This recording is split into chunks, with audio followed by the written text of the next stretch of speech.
Story once again, it's a Fox News alert. You know that they've closed those 19 embassies and diplomatic posts around the Arab world. Well, this morning, apparently, the U.S. Embassy has been ordered evacuated by the Department of State, and personnel have been flown out of that particular country. Also, the United Kingdom doing the same thing. And now I think we have a better idea what exactly the threat is. Apparently, the master bomb makers have come up with something new. It could be the same guy who came up with the underwear bomb, the body bomb, which causes people to become what they refer to as Frankenbombers. Well, now apparently what they've done is somebody has figured out we can take regular clothes, dip them in some sort of explosive, and when they're dry, they're undetectable, but the clothes explode. Crazy. And true.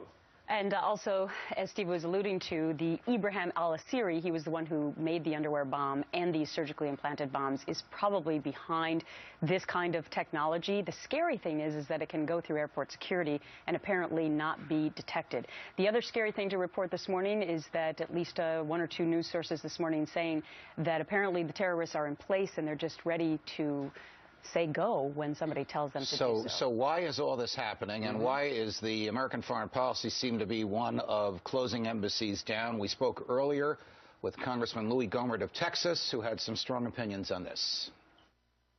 If you don't get to the bottom of why our security was breached in Benghazi, just like we never got to the bottom of why the embassies were bombed under President Clinton, then you have to close your embassies like a bunch of cowards. And what's extraordinary is that we do know some of the operational details regarding, they're worried about exploding clothes and stuff like that, Western interests or American interests over there, probably.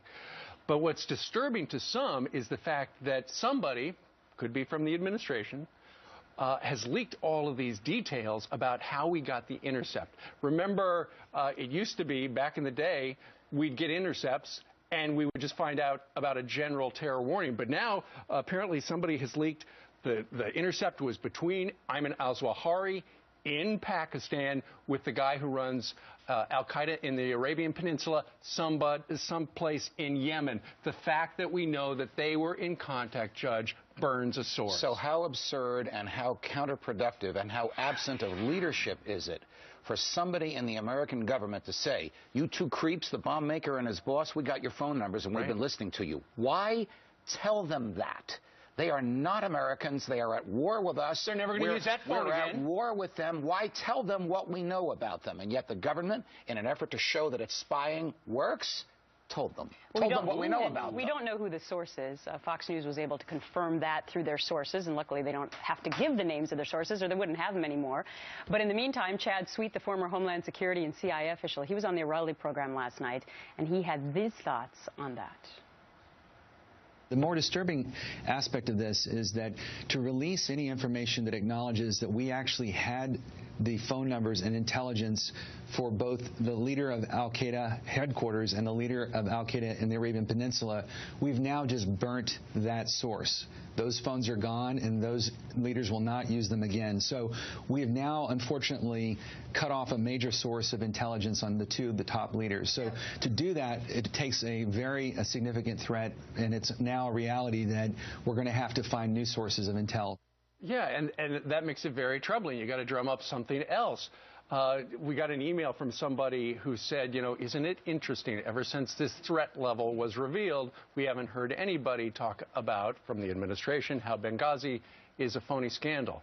I also saw an email from somebody who said that the email closing could be the administration's way of just getting us to accept this massive NSA spying that happens not only internationally, but also on all of us. Or it could be a real terrorist threat. It could, but we know from history the government likes to gin things up when it wants to take a bow. When it wants to take a bow.